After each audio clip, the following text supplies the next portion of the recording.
we doing out there, guys? All right. That's good energy. I love it.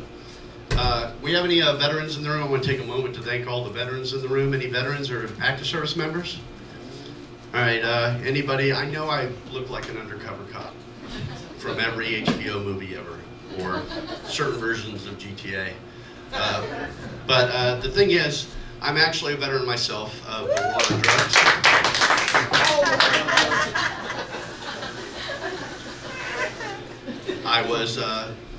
I was stationed here in Florida. I was part of Stoner Division. Anybody else part of Stoner Company? Anybody? I smelled you. All right. Right on. There's some active duty out there right now. That's great. That's great. So yeah, I love the fact that I'm able to go right out front here and smoke a joint on the sidewalk, and any of us can. And it's a beautiful thing. And you're welcome, because I put a lot of time in. I did 2 tours back in the 90s. And, I recently spoke to my lawyer about, the things I want to talk about on stage, and he said that I can declassify some of the missions that I went on since it's been 30 years, statute of limitations and all. So, I feel like I should share one of my favorite ones. It was the first time I was ever apprehended by the enemy. Operation Build-A-Bong. I was a young guy. I couldn't hold a job for anything because, well, I was a stoner. So I built bongs out of stuff around the house. My grandfather had a workshop, so I learned growing up how to build stuff. So I'd go to Home Depot and I'd go in the garage and I'd just put random stuff together. And so I built these bongs to make money and to trade for weed and stuff like that. So I had them. They were my currency. I built one particular bong called the Mobile Mortar. And the mobile mortar was just a little bubbler that you set on the floorboard of the car, and it had a hose that came out of it, and anybody in the car could hit it without, we had to get crafty back then, guys, just to smoke weed. You are welcome. Again, you're welcome. So, we had that set on the floorboard, and my driver was driving around. Do you guys know about Orlando, like downtown Orlando at all? Yes. Yeah. Well, one of the first rules as the driver is, you're not supposed to drive anywhere where there's cops. I'm sitting here loading bowls, not looking around. Everybody's having fun. And all of a sudden a flashlight hits the floorboard. And I'm like, what the heck? And I look up, we're at Orange Avenue in Pine on a Friday night. Packed cars, stopped traffic, both sides of the sidewalk just packed. And I look up, I say, remember your training. Sit up straight, eyes straight, kick the bong under the seat, and just eyes straight, don't say nothing. And so I kind of look over my shoulder, and just as I do, my buddy in the back apparently wasn't looking in my direction.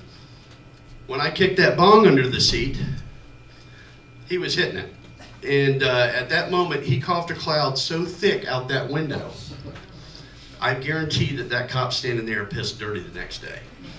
He was pretty lit. So then he pulls me out of the car, and he's like, name, rank, and serial number. You guys know how that works.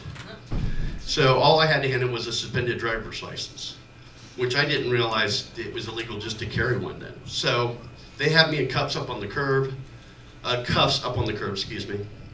And I'm standing there, and they got my friends out of the car, and then they go in the trunk, and they start stacking all of these bongs that I made all over the top of the car. You know how they do when they search a car?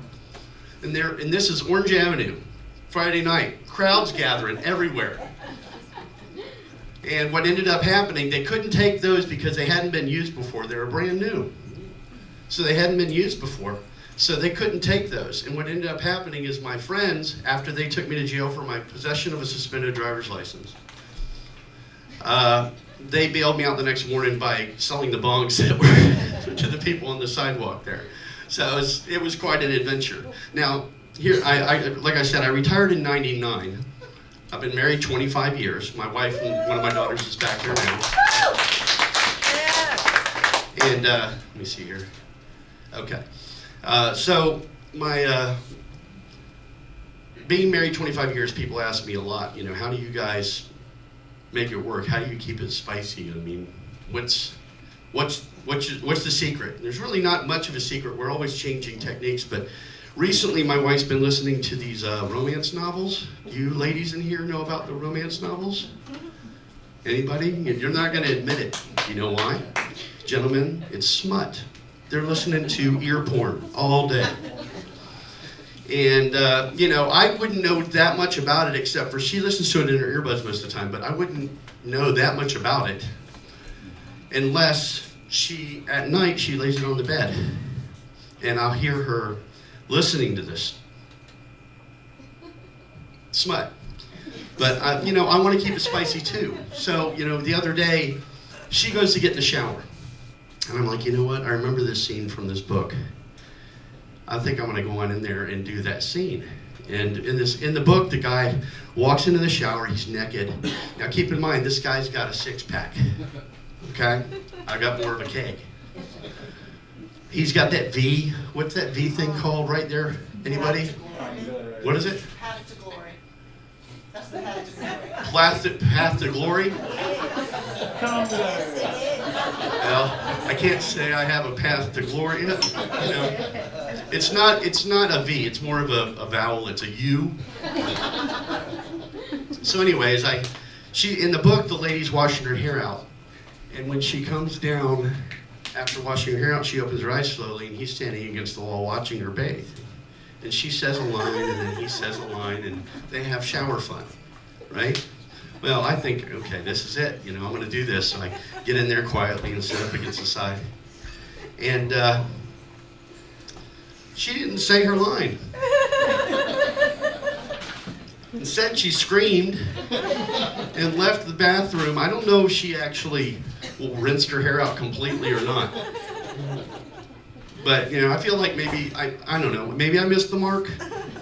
Maybe she's jaded. Because we'll lay in bed at night, and she'll be listening to this.